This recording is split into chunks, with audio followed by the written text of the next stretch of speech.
利民會沿路上聯同一切從簡，關懷哀傷情緒及自我照顧。我係一切從簡嘅沈姑娘，我係一切從簡嘅嘉賢姑娘。嘉賢姑娘啊，早幾年咧，我經歷咗一個好艱難嘅時期。嗰段時間咧，有屋企人離世啦，咁又係疫情喎，咁咧哇，真係非常非常之難過難受嗰個階段。咁我好好奇啊，嗰陣時你係點樣捱過嚟㗎？嗰陣時啊，哇！嗰陣時留意到自己有一啲哀傷反應先啦。日頭嘅時候啦，咁會係仍然係要處理一啲事務上嘅嘢，例如一啲喪葬嘅事情啦，咁就撐住支持住個人先啦。但係夜晚翻到屋企喺張床度咧，啲眼淚就不斷咁樣喺度流，啤啤聲咁流。哇！我初初咧都會擔心，其實咁樣會唔會唔妥當咧咁？但係我自己都係輔導員啦，咁我都認識到哀傷情緒嘅反應可能都會影響到食慾啦、瞓覺嘅情況啦。每一日咧個人嘅運作啦，會唔會係一啲處理到事務啊，甚至乎咧個人會唔會呆呆滯滯啦？咁咧留意到有唔同嘅情況嘅時候咧，原來呢啲都係一啲自然嘅現象，甚至乎我自己都有經歷到。咁其實咧情緒嘅變化同埋身體嘅反應咧，喺哀傷入面咧都係息息相關嘅。頭先就聽咗沈姑娘分享咗佢嘅經歷啦，咁其實嗰陣時都真係好難捱啊！過度咯，而家講喺當時係真係覺得好艱難啦。但係當然啦，我哋留意到有身體狀況嘅時候咧，其實我哋都有啲唔同嘅情緒狀況可以留意，同埋可以同大家分享下啦。譬如話我哋會面對到有聽過話有否認啊，甚至乎仲有啲咩階段啊，嘉賢姑娘？仲有憤怒啦、討價還價啦、沮喪，又或者係接受嘅階段嘅。但係咧，我哋聽呢啲階段咧，就並唔係順住序咁樣去嘅，而係咧佢會發嚟發去啦。有時我哋會接受，但係有時我哋又覺得要討價還價，所以咧根本就千絲萬縷，好似一個鐵絲球扭埋一團咁樣。甚至乎我哋咧會喺處理事務嘅時候，我哋好精靈、好醒目，但係去到咧有啲時候係有啲歌啦，有啲場景。或者係有一啲返到屋企靜嘅時候咧，我哋有情緒嘅流露，我哋會喊，我哋會唔想見人，或者我哋唔想同人哋講一啲任何嘅事情嘅時候，我哋有復原狀態，同埋另外一個失落狀態咁樣。咁所以呢一個情況咧，都係一個好自然嘅現象咯。咁頭先咧就有講到咧哀傷5階段嘅一啲情況啦。咁但係咧都值得留意嘅一樣嘢咧，就係呢啲階段咧，唔係每個人都必然會經歷一個順序，又或者咧，如果你覺得自己有啲階段冇經歷到，係咪就係代表唔自然咧？其實都唔係嘅，呢一個都唔係一個階段性，都唔係一個必然嚟嘅。咁頭先咧都有提過啦，有一個嘅雙軌嘅理論咧，咁其實呢兩個復原同埋失落之間咧，擺嚟擺去都係一個自然嘅現象啦。咁但係如果你淨係得復原，又或者淨係得失落，咁又係咪自然呢？嗱，都會係一個咧個人一個獨特哀傷階段入邊面對嘅情況，唔代表話你係唔妥當，只係我哋需要關注多啲。可能佢喺失落嘅導向嘅時候嘅情況係時間比較長啦。我哋有冇關注到我哋食物嗰方面啦、休息啦，甚至乎我哋會唔會揾人陪喺我哋一個非常之低落嘅狀態？如果話我哋去到一個係好有能力感嘅，係咁做嘢，係咁做嘢嘅階段入邊，我哋有冇機會係一個壓抑咗個情緒，或者暫時唔想個情緒表達咧？咁兩個都係需要留意咯。沈姑娘啊，其實咧聽到你嘅經歷咧，我都覺得好難過，但我都好想好奇下，當陣時咧你係點樣照顧自己嘅咧？我哋不如講下啲自我照顧嘅小點子啊。咁讓大家都可以嘗試參考啦，唔一定全部都啱用，但係你可以參考。譬如我會覺得對自己照顧得好係一個對自己負責任嘅表現。所以當我有情緒嘅時候，我有機會會揾人講啦。但係另一方面就係咧，我唔開心，我流緊眼淚，甚至乎我咧係一個好難受、好難過嘅情況之下咧。我會撫摸住我自己嘅心口，我將我嘅右手放喺我個心房上邊，我去感受下嗰個溫度，感受下同個心嘅連結，嗰個跳動。我會眯埋眼同自己講：我而家好難過，我而家好難受，我好掛住離去咗嘅屋企人。我嘅眼淚係代表我對佢嘅愛同埋思念。我呢刻容讓自己流淚。容讓自己安靜咁樣去諗佢，去思念佢，俾少少空間時間俾自己去同嗰個情緒一齊浸一浸，然後讓情緒流露咗之後，慢慢用一啲深呼吸，我哋穩定翻個情緒狀態之後咧，先至去處理其他嘅事情。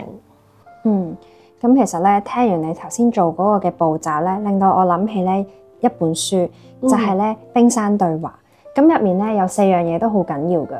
首先我聽你頭先嗰個描述咧，就係你首先感受你自己嘅情緒，令你嘅情緒咧能夠被看見。然後下一步咧，你就承認嗰個情緒。其實呢一步都好唔簡單啊，因為咧我哋好多時知道自己有情緒嘅時候咧，好容易就推開咗嗰個情緒，否認咗佢先。咁但係你能夠做到承認嘅呢一步咧，就可以俾一個空間嚟去進入允許呢個情緒。我哋承認呢個情緒咧都未夠嘅，我哋要允許佢嘅出現。最後咧，其實我聽到你有一種接納同埋你擁抱嗰個情緒，咁個感覺係點㗎？你就好似咧自己抱住自己嘅時候咧，你係有個力量俾自己擁抱住自己，接納緊自己，甚至乎係同自己去同行咁樣咯。呢個階段入邊咧，其實每個人亦都有每個人嘅步伐啦，長短時間唔同，我哋都要按住自己嘅步伐去面對自己嘅哀傷。有啲人可能幾個月，有啲人可能要需要更長嘅時間。每一個哀傷都係獨特嘅，我哋唔好同人比較，亦都唔需要話，哎呀，佢半年就冇事咯，點解我咁啊？每個都係一個獨特嘅哀傷嘅一個反應。咁所以咧，我哋照顧自己嘅時候咧，有好多點子會諗。嘉賢姑娘會唔會有啲提議俾我咧？咁頭先咧，我哋就聽咗一啲同自己連結嘅一啲自我照顧嘅諗法啦。咁其實喺日常生活咧，都有好多自我照顧嘅小行動噶。例如咧，可能有一啲媒介可以俾我哋去做到啦。我哋可以咧用，譬如有一張紙，都可以喺張紙上面咧寫低自己嘅一啲感受啦。又或者咧打電話俾一個有同理心又會聆聽你嘅朋友啦。又或者咧，我哋如果有做開運動嘅話咧，每日做30分鐘嘅運動咧都係有益嘅。咁又或者咧，如果有啲朋友係中意藝術嘅話咧，可以畫一幅畫啦，可以創作一啲音樂啦。又或者啦，如果想同大自然連結多啲嘅話咧，可以去公園去散下步啦。或者咧，我聽過有個朋友講，佢好中意望住一棵樹，喺望住一棵樹同大自然連結嗰個過程之間咧，佢就得到一啲安慰。我哋咧亦都可以為自己做一頓豐富嘅晚餐。如果有時間嘅話咧，都可以出席一啲朋友邀請嘅聚會喎。最後咧就係我哋都可以咧花啲時間為自己打扮一下。我咧都想提出一樣就係咧，當照顧自己，尤其是有哀傷情緒嘅時候，我哋要注意進食啦，食一啲熱嘅嘢，飲一啲熱嘅嘢，去幫助個身體嘅能量可以快啲復原。呢個都係一個好好嘅點子嚟㗎。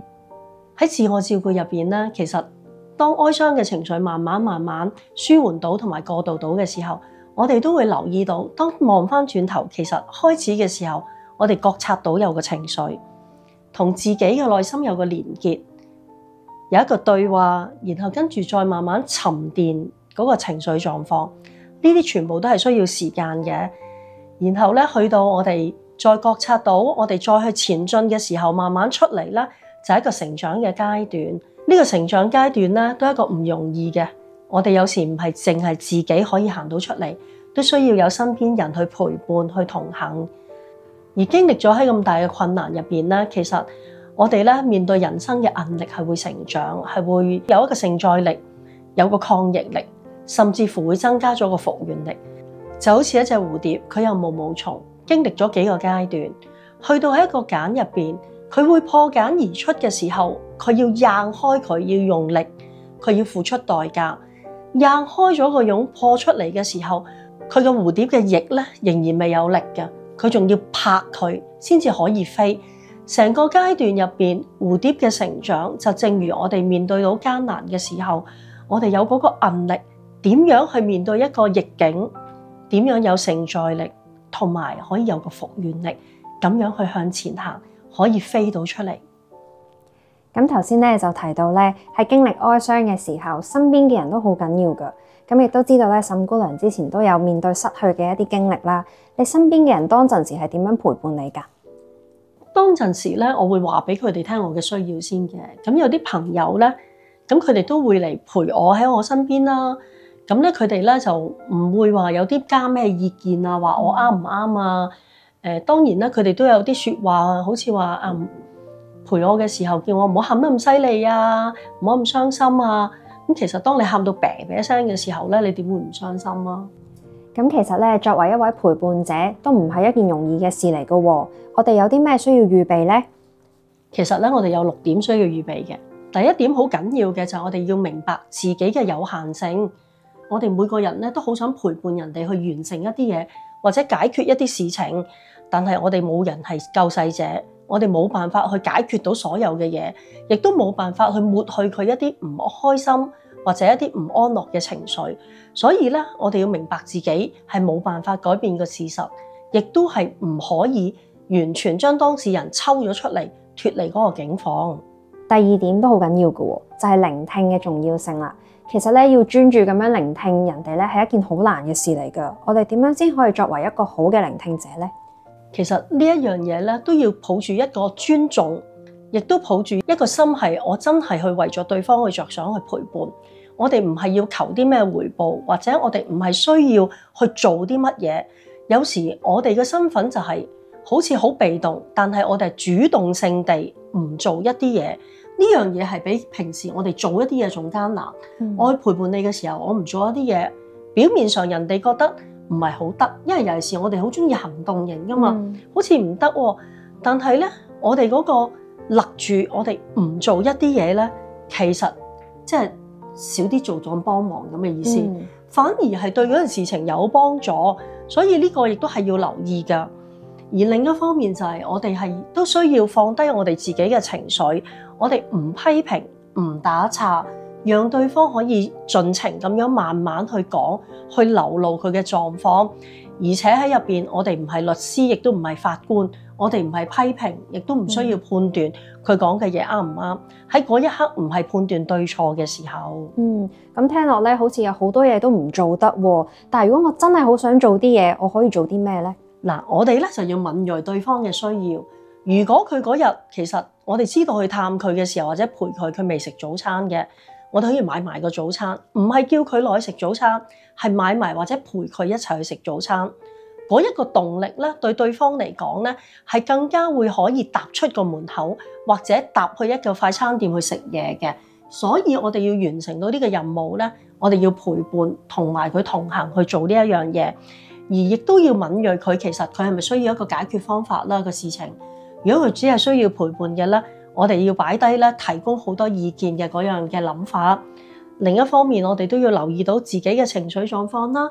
如果我自己都係好哀傷嘅，我要評估返我適唔適合去陪伴一個好哀傷嘅人，或者對自己都係一個會挑動啦，甚至乎會將個情緒會拉落嚟嘅喎。咁仲有一樣好緊要就係，如果對方係需要一啲事務上面嘅幫忙，例如佢有小朋友要湊返學放學，或者佢需要買餸，我哋係咪可以喺啲事務上面幫到佢手，去減輕佢一啲負擔，而從而讓個情緒得到舒緩呢？呢方面都要關注㗎。而又真係實在咧，喺經歷哀傷嘅時候咧，有好多嘢咧都唔能夠自己處理㗎。如果身邊有一個人又能夠好專心咁樣聆聽你，而喺你有需要嘅時候咧，佢伸出援手去幫你解決一啲生活上嘅一啲事嘅時候咧，咁可能就會輕鬆好多啦。但係咧，當你做人哋嘅照顧者嘅時候，你都要留意自己喎。你不斷嘅付出入邊，你係咪需要唞氣、需要回氣啦，或者需要有其他嘅朋友嘅幫忙去頂下更，咁咧就可以咧更加有成效，讓自己咧唔會一個虛脫嘅狀態。而另一方面咧，你係照顧者，一定要留意要有叉電位。我哋而家叉電都有快叉同慢叉啦，快叉可能有15分鐘，我哋要俾自己安靜落嚟休息一下。慢叉咧就係我哋揾朋友頂下間，讓我哋自己暫時都脫離緊個照顧嘅崗位，咁咧去容讓自己更加有力量。甚至乎我哋個陪伴過程都鼓勵照顧者同被照顧者都係，我哋都會有時靜落嚟嘅時候，有一啲反思自己狀態嘅位置，而喺中間我哋都諗下，我哋係咪有成長嘅地方？我哋係咪建立自己，亦都建立緊對方？其實咧嗰啲唞氣位啦、叉電位啦，同埋反思位咧，對於照顧者嚟講都係好緊要㗎喎。嘉賢姑娘啊，其實咧去到一個點樣將哀傷放好咧，即係有幾個階段。第一個係先係與哀傷同哭，第二個階段係與哀傷共存，第三個階段係與哀傷同行，第四個階段先至係去到將哀傷放好。將個哀傷放好唔係要忘記佢，而係我哋喺心房嘅一個位置騰出嚟，將佢安放好嘅時候，我哋有時仲會懷念，有時仲會難過，但係咧就已經唔係話日日都令到我哋可能喊得好犀利啊，做唔到嘢啊，喺嗰個情緒狀況好差。我知道咧，嘉賢姑娘都有啲點子咧，可以幫助我哋點樣去連結翻。咁其實咧，嘉賢姑娘咧都係一個音樂治療師嚟嘅。平時咧，我哋都會用音樂咧去促進大眾嘅健康。咁咧，於是乎咧，我就諗到咧，以音樂去建立與逝者嘅一個連結。我哋知道呢個連結其實好重要㗎，而音樂咧又可以作為一個表達內心思念嘅一個邀請啦。咁當你面對一啲失去嘅時候，我哋可以聽下音樂，可以創作歌曲，甚至乎咧係可以創作一個音樂播放嘅清單。咁我哋同時咧，亦都可以用一個好奇心去留意自己用音樂嘅一啲習慣同埋模式，從而咧去分辨出自己有冇一啲用音樂促進自己健康，又或者係對自己冇益嘅方法咧。有益嘅方法咧，其實係可以用音樂去釋放自己嘅情緒，用音樂去陪伴自己。咁但係相反，如果冇益嘅方法咧，其實就會令自己咧喺音樂入面陷入咗一啲漩渦，而唔能夠抽身出嚟。而音樂咧都可以諗下，會唔會引發咗你一啲衝動、傷害自己或者傷害別人嘅行為咧？最後咧就係有好多人咧都會用音樂嚟到咧將自己與世隔絕嘅喎。咁咧其實喺音樂入面，如果能夠保持呢一份覺察咧，去分辨一啲對自己有益或者冇益嘅一啲行為模式嘅時候咧，其實音樂都可以係一個好好嘅工具去照顧自己同埋照顧他人嘅。嗱，嘉賢姑娘你就講到咧用音樂呢一個治療啊，我咧就留意到咧，而家咧係有一個書目療法咧係盛行緊嘅喎。點為之書目療法咧？就係我哋咧會睇過，即係透過睇書而去到咧經歷過3個階段。第一個階段喺書本入邊嘅理解入邊有個認同，而跟住有個沉澱，亦都係一個淨化嘅階段。去到第3個階段咧，就係有一個領悟嘅一個反思，讓我哋有成長。而個書目療法入邊唔係淨係書嘅，佢會音樂啊、電影啊、繪本啊，都係一個書目療法入邊嘅一啲點子嚟嘅喎。而我哋咧點解話咁想喺哀傷入邊可以走到出嚟或者有成長咧？我哋唔係要同離世嘅人斷絕咗個關係，而係仍然可以有個連結。所以咧，我都會好想咧同你分享一樣嘢，就係喺我自己之前講話經歷屋企人離世嘅時候，我有一段時間，我有幾個點子係幫助我自己去過渡，亦都可以俾大家一個提醒嘅。第一個咧就係我哋點去調適個哀傷，接納自己有一個獨特性嘅，唔係同人哋比較，亦都唔係同人哋一樣嘅哀傷嘅歷程。第二個，我哋建立一個心靈嘅聯繫，嗰個心靈嘅聯繫可以係好似我咁，我整個豬手俾我爸爸食，我爸爸食到舐舐嚟，我再整個豬手嘅時候，我回憶翻同佢嘅一啲過往嘅一啲回憶，我仍然係食得好享受，縱然爸爸唔再喺度。第三個係一個儀式感，個儀式感可能我哋係有一個角落頭，我嚟做一個思念角。個思念角喺我哋有需要或者我哋有嘢想分享、有記掛嘅時候，我哋就去嗰個角落頭度，去同我哋離世嘅屋企人做一個連結，做一個儀式感，讓我哋去感覺到係對佢嘅一個思念。第四係一個社情嘅支援，社情嘅支援係乜嘢咧？就係一啲屋企人、一啲朋友嘅支援。我哋頭先講啦，我哋可以揾人陪啊嘛。我哋揾人陪嘅過程都係一個支援嚟嘅。第5點，一個遺物轉化，我哋唔一定要將佢件衫轉咗做一個 cushion，我哋甚至乎係將佢一個思念轉做一樣嘢，支持我哋嘅力量。佢有嘅人生嘅點子，或者佢有一啲人生嘅格言，係鼓勵緊、支持緊我哋向前嘅。咁呢個都係一個遺物轉化嘅一個思念。第6係如果你有宗教信仰嘅一個靈性嘅支援好緊要，靈性嘅支援係你喺嗰方面得到嘅幫助入邊，讓你個人平靜、平復，亦都可以慢慢去過渡同埋向前。第7個就係一個自我敘說。當你同人分享翻以往同呢一個逝者嘅經歷嘅時候，中間都係一個治癒嘅過程。你可以寫書，你可以寫文字，呢啲都係一個好好嘅讓自己過渡嘅。我自己咧就係經歷咗呢7個點子入邊咧，可以呼一口氣，就係將一個最艱難嘅時候已經唔可以講完全完成咗。我仍然掛念我爸爸，我會流眼淚，但係最艱難嘅哀傷歷程入邊，我慢慢跨過。而喺呢個階段入邊，我有屋企人，我有朋友，有身邊好多嘅陪伴，所以呢個都係一個緊要嘅咯。我哋今日咧聽嘅資訊就好多啦，嚟到呢一度，我哋都好想有個彩蛋送俾大家。嘉賢姑娘會有啲音樂治療嘅示範，大家留意咯喎。